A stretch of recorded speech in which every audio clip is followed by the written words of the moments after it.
Prime Minister Modi, Narendra, you are a revolutionary leader, in the best sense of the word revolution. Our peoples have had thousands of years of history. India and Israel are two of the most ancient civilizations on earth. And yet, it is an amazing fact that until you visited Israel, no leader of India in 3,000 years of our own sovereign existence and our history has visited Israel. You are the first leader of a state, of an India state, to do this. And you mentioned this yesterday, Prime Minister. You mentioned the fact that makes India stand out in the community of nations, because over 2,000 years, the Jews of India have never experienced anti-Semitism as our people experience in so many other lands. This is a tribute to your civilization, to your tolerance, to your humanity. India is a key strategic partner, and I think you saw that on full display when Prime Minister Modi was here. But we'll leave it to the Indian government and the Prime Minister to decide what their stance is going to be on any particular crisis or contingency around the world, to include the Middle East. But they remain a key strategic partner, and we're dedicated to advancing that partnership every single day. Again, as I said before, and I will repeat it, Israel knows how. Israel never asked for anyone to come and fight for us. We don't want any blood spilled.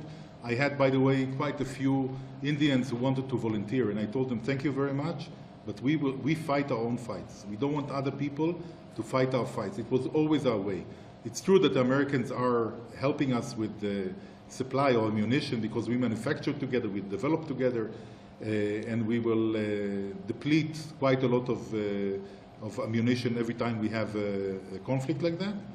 But other than that, I don't really care if people are not. I don't need anyone to come into my aid. We will do that. We have all the capacity to do that. We are a very small but strong and very fierce country, and we are okay.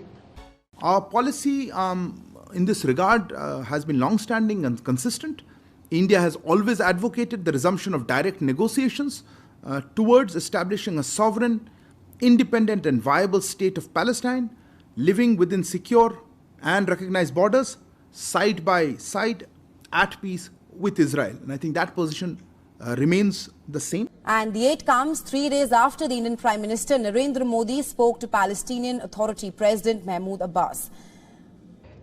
India's relations with Israel have considerably strengthened in recent years through various sectors like trade, technology, defense, and counter-terrorism cooperation. Besides growing relations with Israel, India has reiterated its stand for Palestinian cause. Amid the ongoing tension, India has also contributed $29.53 million to the UN Relief and Works Agency for the Palestinian refugees. With Operation Ajay, Indian government has evacuated up to 18,000 of its citizens from the Israel war zone. Israel Consul General in Mumbai, Kobi Shoshani, reported that there was no information about any Indian nationals being killed. However, one citizen is injured, as reported by the Ministry of External Affairs spokesperson.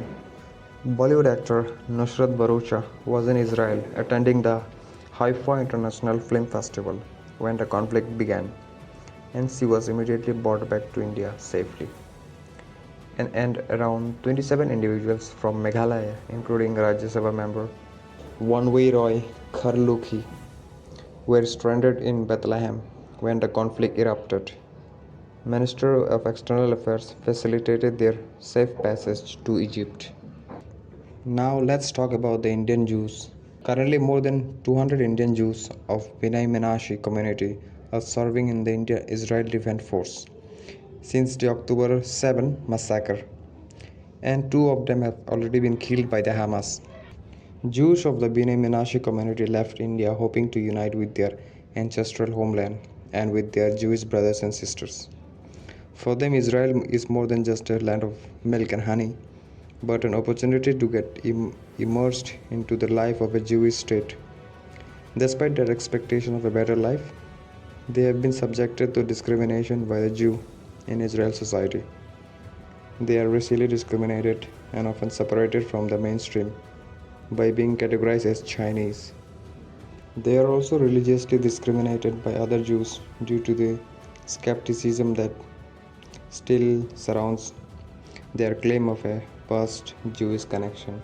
Therefore, the immigration of a non-Halachic Jewish descent has remained a vexed subject in Israel, with the right wing embracing it and the left wing rejecting it. Not only because they believe it would contribute to further oppression of the Palestinians, but also because they tend to doubt the authenticity of the Bnei Menashe claim of the lost tribe status. Now, what happened to the India's vote at the United Nations? Last month, India abstained from voting at the United Nations General Assembly, submitted by Jordan, that called an immediate humanitarian agreement in the Israel-Hamas conflict, as it did not make any mention of the terrorist group Hamas.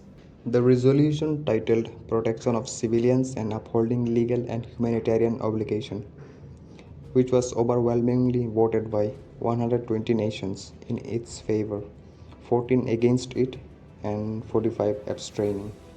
But things have turned out to be different on November 9, as India was among the 145 nations that voted in favor of the UN resolution that condemned settlement activities in the occupied Palestinian territory, including East Jerusalem and the occupied Syrian Golan.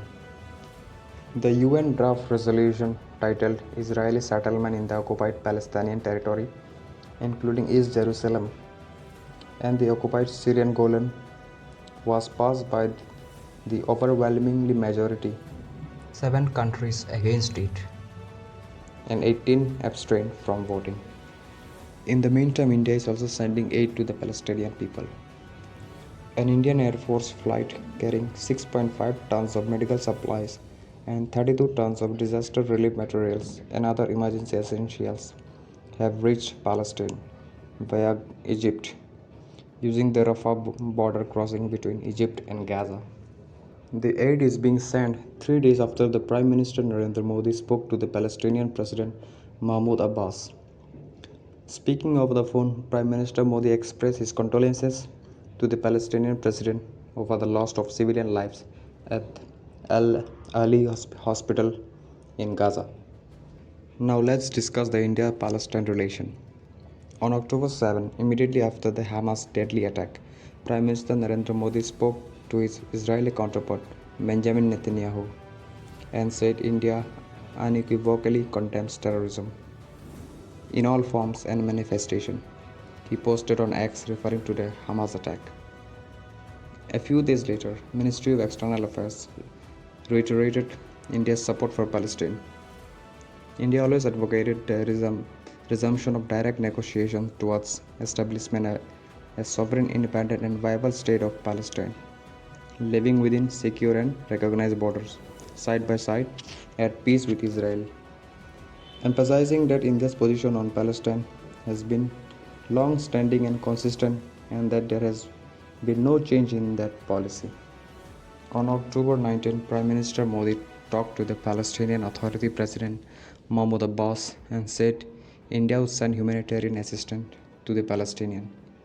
He reiterated India's long-standing principled position on the Israel-Palestine issue. While India upholds its long-standing position on Palestine, that it supports a two-state solution that specifies on that position have evolved over the years. After India established full diplomatic relations with Israel in 1992, ties between the two improved remarkably, especially in the tech and defense sector. But at the same time, India maintained a strong line on the Palestine problem. Until 2017, India's position was that it supported the Palestinian cause and called for a negotiated solution resulting in a sovereign, independent, viable and united state of Palestine, with East Jerusalem as its capital, living within secure and recognized borders side by side at peace with Israel. Former Prime Minister Manmohan Singh stated this position in November 2013. So did the President Pranab Mukherjee in October 2015. India dropped the references of East Jerusalem and the borders in 2017 when Palestinian Authority President Mahmoud Abbas visited Delhi. Prime Minister Narendra Modi said back then, "We hope to see the realization of a sovereign, independent, united, and viable Palestine, coexisting peacefully with Israel." In 2018, when PM Modi visited Ramallah, he reaffirmed the same position with no direct reference to the borders or Jerusalem. Despite India's strong ties with Israel, India finds it important to retain its support for the Palestinian cause for a variety of reasons. One, there is a widespread support in the UN General Assembly and particularly in the Global South for Palestinian statehood, and India has historically voted at the UN along with these sentiments. India has a close strategic and economic partnership with the Islamic world, cannot just turn away from the Palestine issue when Israel carries out indiscriminate bombing in the Gaza Strip. And India also knows that Russia and China, which also have ambition for the leadership of the global south, have taken a more sympathetic position towards the Palestine issue. Hence, India cannot afford to be seen one-sided here, and hence India continues its balancing act.